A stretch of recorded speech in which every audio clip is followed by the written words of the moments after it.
Et nous ouvrons le kiosque d'Europe 1, 6h14, Maxime. Mais oui, le kiosque, hors de question pour eux de faire le pont. Ils sont là. Marion Calais pour les régions, Jean-Philippe Ballas pour la presse internationale, Axel de Tarlet pour la une de l'Écho, Eva Rock qui regarde la télé. Bonjour à vous quatre. Bonjour Maxime. On commence avec vos quotidiens nationaux et avec cette enquête de La Croix. Dans le Pas-de-Calais, des chômeurs servent de passeurs pour les migrants. La Croix raconte comment des réseaux viennent recruter en région parisienne des hommes, des femmes sans emploi. Le plus souvent, ils et elles ont de lourdes dettes.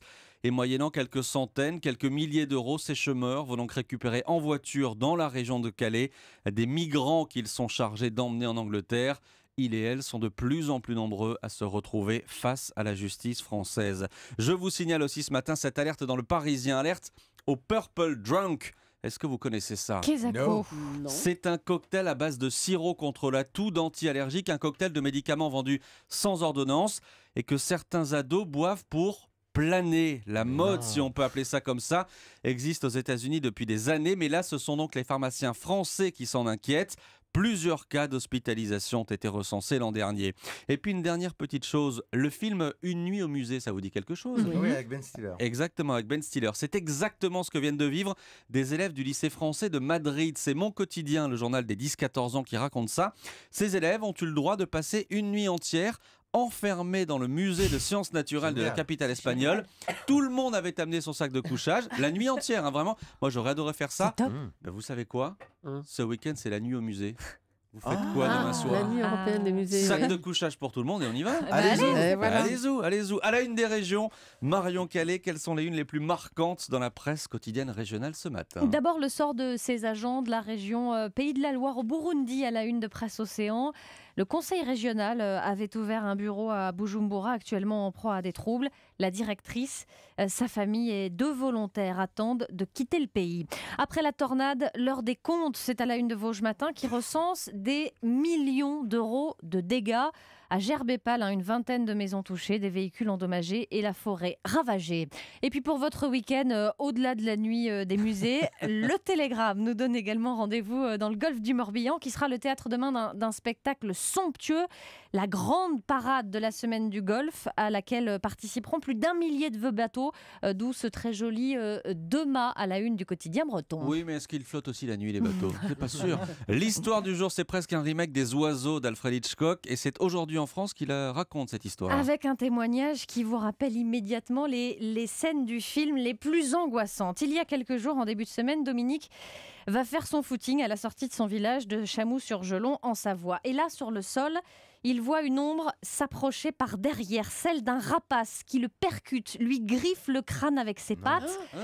L'oiseau revient ensuite à la charge. Dominique crie, tape dans ses mains et là, la bête finit par s'éloigner. Il s'agissait d'une buse. J'en suis certain, confie-t-il là aujourd'hui en France. Et toujours dans les Alpes, une élue du village de Vallières en Haute-Savoie raconte elle aussi ce genre d'attaque. 7 coureurs, dont l'un a même dû se faire poser des points de suture. En fait, c'est la période qui est sensible, c'est le moment de la nidification de ces rapaces qui du coup peuvent se montrer agressifs. Elle attaque pour protéger son nid, dit un spécialiste de la Ligue de protection des oiseaux. Tout doux bijou. N'embête pas les rapaces, surtout pas ce matin, ici on devrait être protégés. La presse internationale avec vous, Jean-Philippe Ballas. Ce matin, vous nous racontez une histoire incroyable, mais vraie, entre un Iranien et un Irakien. Mon ennemi, mon frère, c'est le titre de ce mini-documentaire que j'ai trouvé sur le site du New York Times et qui m'a, passez-moi l'expression, littéralement scotché. Je vous raconte cette histoire. Elle commence en pleine guerre Iran-Irak dans les années 80. Un bunker irakien vient d'exploser et un jeune soldat iranien est chargé d'aller vérifier à l'intérieur s'il y a des survivants. Ce jeune soldat s'appelle Zahed. Et Zahed va trouver un homme à terre. Il est blessé, mais il respire encore. C'est un ennemi. En principe, Zahed doit l'achever. Il le fouille et trouve sur lui une photo de famille, une femme avec un enfant. Et Zahed décide alors de sauver la vie de ce soldat. Il le cache, il le recouvre avec d'autres cadavres. Il va le soigner en secret et il se débrouille ensuite pour que le blessé trouve une place dans un hôpital. C'est la fin du premier épisode. La guerre continue, les 2 hommes seront faits prisonniers chacun de leur côté. Et puis à la fin de la guerre, chacun retournera dans son pays. Et ils ne vont plus jamais se croiser. Bah si, justement, et c'est là que ça devient extraordinaire. Le soldat irakien qui s'appelle Nadja décide d'aller vivre à Vancouver, au Canada. Une partie de sa famille est déjà installée là-bas. Et pendant ce temps, en Iran, l'autre soldat, Zahed, est devenu marin. Il embarque à bord d'un navire et pose un jour son baluchon dans le port de Vancouver, au Canada. Et Zahed, lui, ne va pas bien à l'époque, il est seul, il a tout perdu. Il va même tenter de mettre fin à ses jours. Et des gens vont alors lui conseiller de se rendre dans un centre d'aide de Vancouver pour les victimes de guerre, de torture comme lui. Et le jour où il entre dans la salle d'attente, eh bien Zahed fait la connaissance d'un autre homme venu comme lui pour les mêmes raisons. Ils vont discuter, se raconter leur vie, jusqu'au moment, où Zahed réalise que cet homme en face de lui est le soldat irakien du bunker, celui que Zahed avait épargné. Un film là-dessus. Les deux survivants vont évidemment fondre en larmes. Depuis, ils sont devenus presque frères. C'est une histoire qui remonte à quelques années maintenant, mais le documentariste qui les a trouvés continue de les suivre régulièrement. Nadja a ouvert sa famille à Zahed. Aujourd'hui, ils sont devenus inséparables. Donc, cette histoire qui est racontée sur le site du New York Times, on vous a mis le lien sur le compte Twitter d'Europe 1. Allez-y. C'est en anglais, évidemment, mais c'est absolument bouleversant. Et on va aller cliquer là-dessus. Je vous voyais, Axel de Tarlet, boire les paroles de Jean-Philippe Ballas. Ben oui, de se dire que quelle mondialisation, parce que ça commence en Iran et ça se termine en Irak et ça se termine à Vancouver. Voilà. Et autre exemple de mondialisation, la baguette de pain. Mais évidemment, la transition, championnat du monde de transition ce matin sur Europe 1. La bataille du pain made in France, bataille qui se délocalise en Asie, c'est-à-dire dans les Échos. Parce que figurez-vous que les Asiatiques adorent, raffolent de notre baguette de pain. Alors on se dit que c'est un filon en or pour nos grandes enseignes de pain, à savoir la Brioche Dorée ou les boulangeries Paul. Eh bien pas du tout, parce qu'il y a un gros problème, c'est que le marché de la baguette de pain en Asie est tenu par de grandes enseignes asiatiques, alors qu'on ne connaît pas forcément, mais qui sont très bien implantées là-bas. Elles s'appellent... Alors, ils y vont à fond dans les clichés français. Ça s'appelle Paris Baguette, Paris Gâteau, Vie de France, tous les jours. Donc le tout sur fond de Tour Eiffel, de béret, de drapeau bleu, blanc, rouge, d'accordéon, de musique française. Le reporter des Échos qui a fait ce sujet raconte qu'il rentre donc dans l'une de ces boulangeries asiatiques qui est à côté de la gare de Tokyo et il y avait du Christophe Maé à fond. Alors on vous vend du pain au chocolat, du flan, du jambon beurre, etc. Donc c'est fantastique. Mais attendez, si nos enseignes à nous qui partent là-bas jouent la carte de l'authenticité, elles devraient y arriver, non? Alors, ça va être compliqué pour elles. D'abord parce que ces chaînes asiatiques se sont adaptées au goût asiatique. Alors, par exemple, on vous propose dans les boulangeries, genre qui s'appelle Paris Baguette, on vous propose des petits pains fourrés aux haricots rouges. Donc, non, merci. Il faut aimer. Et puis, il y a une autre chose, c'est que ces chaînes asiatiques sont très bien organisées. Elles sont soutenues par de grands groupes très internationaux. Elles ont les meilleurs emplacements. Et je vais même vous dire, elles sont tellement sûres d'elles-mêmes qu'elles veulent partir à la conquête du monde et vendre notre baguette française au monde entier. Si vous prenez l'enseigne coréenne Paris Baguette, elle vise 6000 boutiques dans 60 pays. Elle est déjà partie aux États-Unis et figurez-vous qu'elle veut conquérir la France. Exactement. Incroyable. Vous avez cette enseigne asiatique qui a ouvert sa première boutique à Paris, à Châtelet. Mais je Paris veux Baguette. goûter. Vous pouvez y aller. Sacre bleu, les Asiatiques sont en train de nous voler notre baguette de pain. Eh ben moi, je suis du côté de Brioche Dorée et de Boulangerie Paul dans ce combat. Sacre bleu. Mais il fallait nous amener de la baguette coréenne. Oui, j'aurais dû y aller hier soir. Oui, exactement. Mais sans haricots rouges. Alors celle-là, elle s'appelle comment? Celle qui revient en France Paris Baguette. Paris Baguette. Paris Baguette. À Châtelet, Paris vous pouvez y aller. Baguette. D'accord. C'est-à-dire qu'ici, on n'aurait pas osé appeler ça comme ça. Mais bon, eux l'ont fait.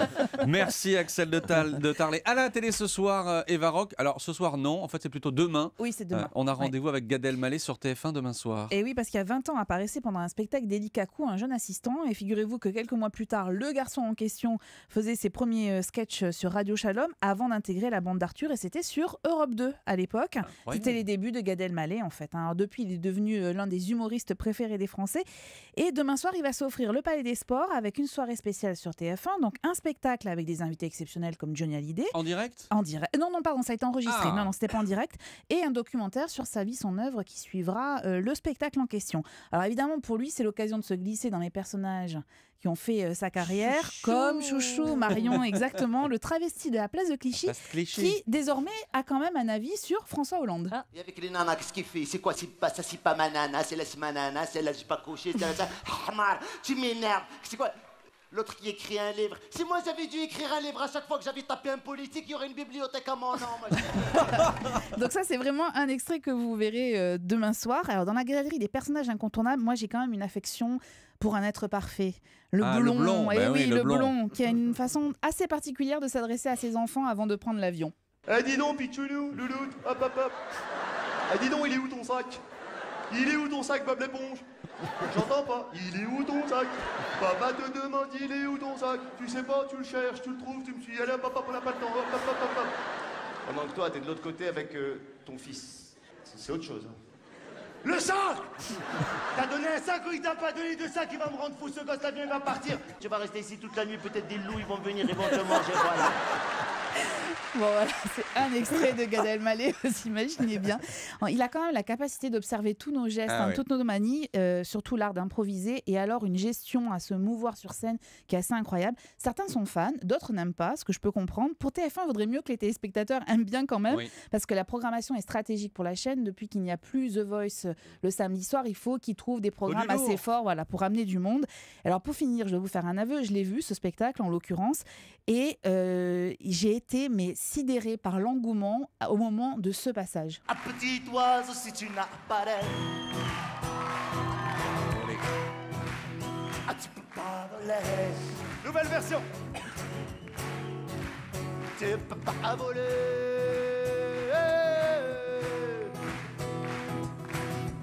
Un petit oiseau, si tu n'as pas d'aile. Et alors demain soir, vous verrez, il le fait avec un immense orchestre, c'est quasiment un concert rock au moment de cette chanson-là. Mais c'est là où il est très très fort, c'est un vrai showman parce qu'il chante, il danse, il joue de la guitare, il joue du piano, il peut tout faire. Gad Elmaleh. Et c'est donc demain soir, 20 ans de scène Gad Elmaleh sur TF1 à 20h55. Merci à vous quatre, c'était le kiosque sur Europe 1.